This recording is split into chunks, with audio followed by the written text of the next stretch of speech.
Today we are going to discover a small chunk of history, the history that has been buried. It is very important for us not to let the history die, not to bury the people and the memories who have left us. Today we will discover the history of Lahneck Castle, which is near Koblenz.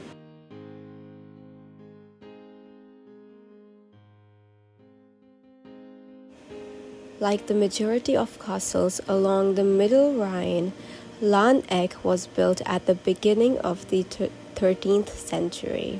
First mentioned in 1226, it owes its origin to the Elector and Archbishop of Mainz Siegfried von Eppenstein.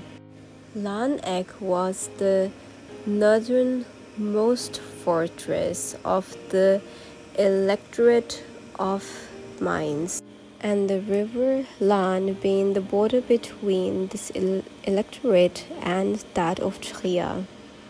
The castle's garrison was under the command of a Burggraf who was nominated by the elector, its purpose being to protect the town of Oberlahnstein and to collect tolls from boats using the river.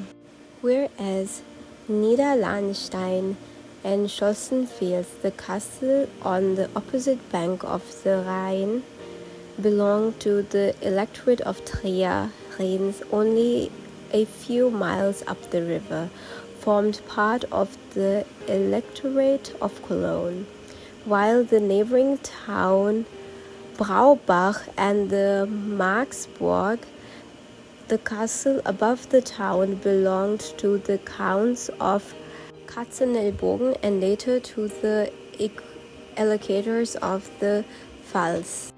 Situated at the top of a mountain ridge, the castle was safe to the north, west, and east. Its only weak point was being to the south, where it opened onto a plateau which is still even known today as the field of combat. To protect the castle from attack from this side, strong fortifications were built, with the walls up to 12 feet thick. The keep was to build a pentagonal with one acute angle pointing to the weak south to deflect missiles. The castle was further fortified in about 1460 by the Elector Dieter von Isenburg. Built 2 additional curtain walls with gateways. Of the outer wall, the gateway still remains, and today this leads to the castle restaurant. The wall walk may still be seen on the inner wall. Towards the south, this was particularly high and thick, and was in addition separated from the field of combat by the wide and deep moat, so that by the standards of the age, the castle was very well protected. It is known that Lahneck was taken in 1309 before the 2 additional walls were built.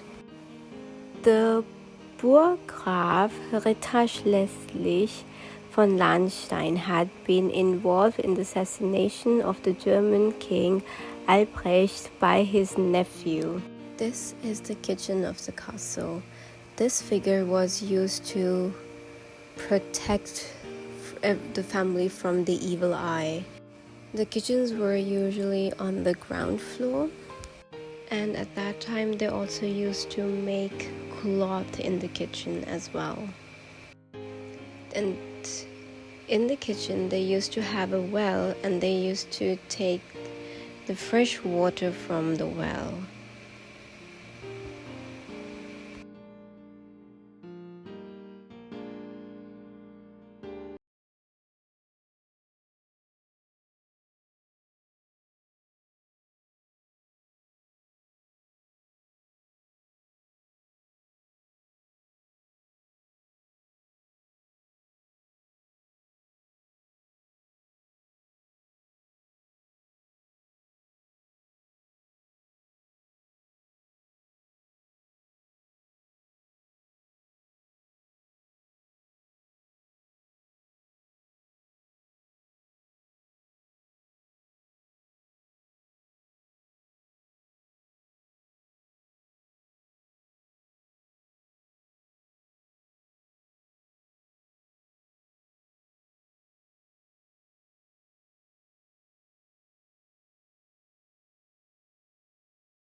As you can see, if you're going to see onto my right side, you're going to see that there are stairs going upwards, and I'm going to tell you why this tower has such a sad history. It was the unfortunate death of Idilia Dubb, the 17-year-old girl who used to love painting and used to come up here and used to paint.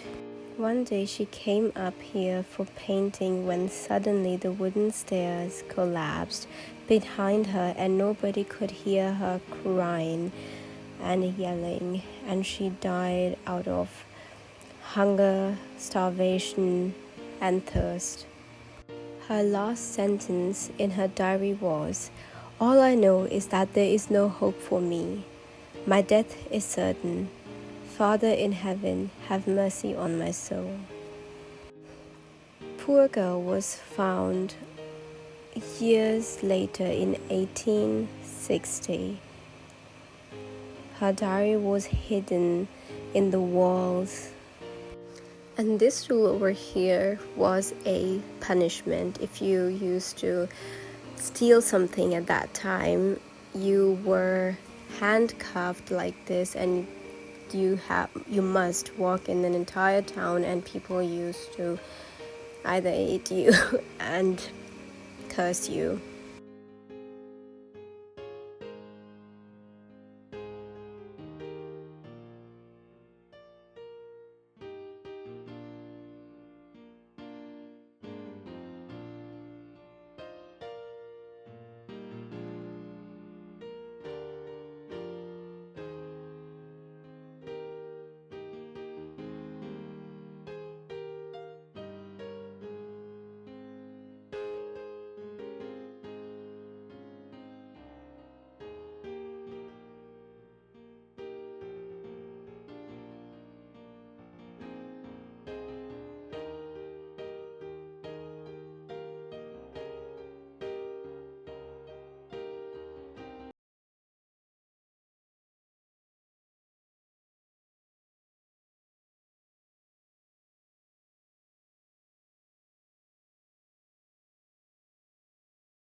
And biggest church. The church still has an old Bible in it and the pictures of the Pope.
The money chest had a complex key design.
And this armor used to be extremely heavy.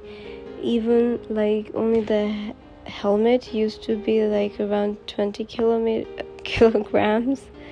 And so the entire armor was like around 50 kilograms, like only the top part, and the lower one, then again, it was around 30 kilograms. So these used to be really, really very heavy. And of course, as the time passed, the armors became lighter. These armors were worn in 1500 in wars, and they also had a neck protection. The helmet was worn 500 years ago, and today it was worn by this little child.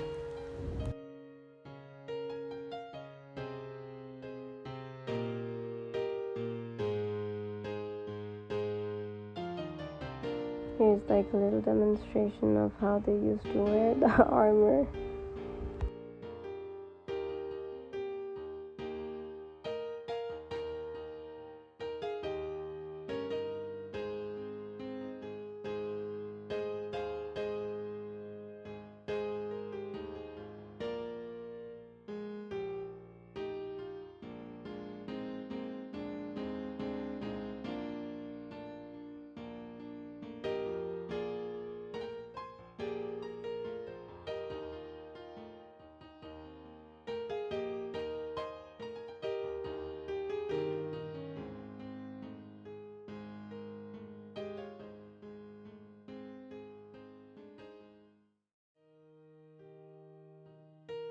This beautiful room actually used to be their dining room. They used to come here, have lunch, and sit together.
This painting was actually to fool the workers. So the servants used to come here and they used to actually get scared because they used to think that the painting is looking at them, because it gave an illusion as if you walk by, it looks like as if it is looking at you, and its feet is also turning towards you. So that is the illusion it used to give. And the people who used to come in this room to work, they used to get scared. They used to be like there's like a ghost inside it that is like observing them, and they used to behave well. This is the reason why, because they were scared of the ghost who was looking at them. Actually, it was just a beautiful, magnificent art trick.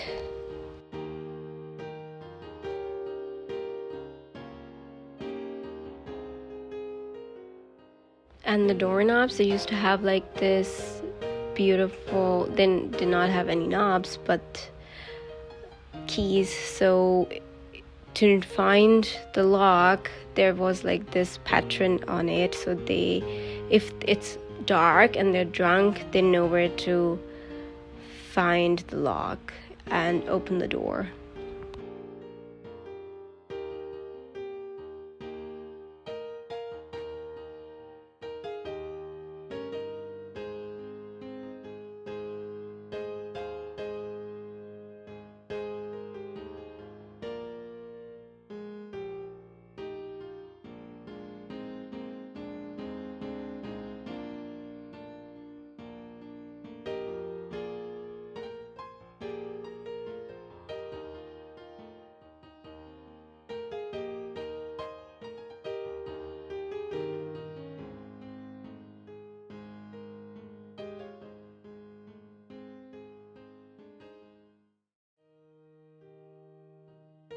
And this blue white is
And over here they had like a special cup for drinking soup, so it used to get cold till it, well, not cold but lukewarm, till it touched your lips.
The painters used to paint the body first, and then they used to paint the head separately, and they used to attach these two paintings so the head should look as big as the body. And they used to put a lot of powder on the babies so they should look white, since white was known as the royalty. So as white you are, the whiter, the more royal you are. And as you can see, like, not these but the other picture, her eyes were all wide. They used to put like some kind of drops into their eyes, and they used to burn a lot, and it was like really, really very painful. Kids could also go blind, but they used to do that so their eyes should look wider and better.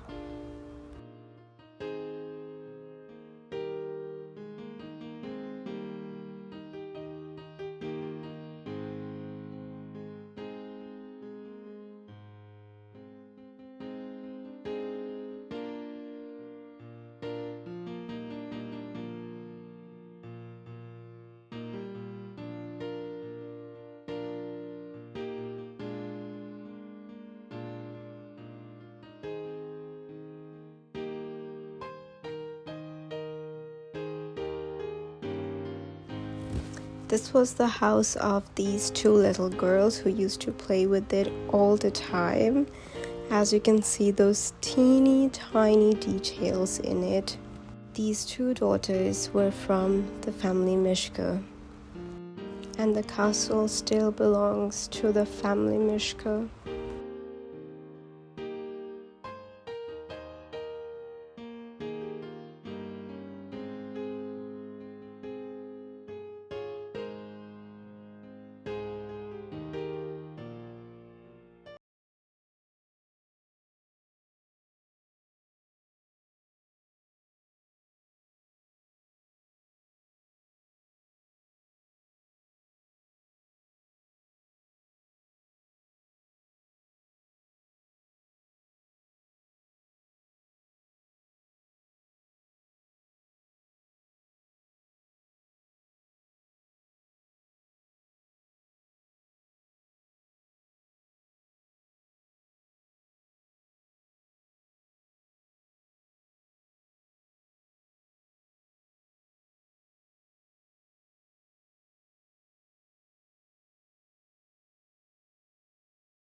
And at the end, well, don't forget to leave your thoughts.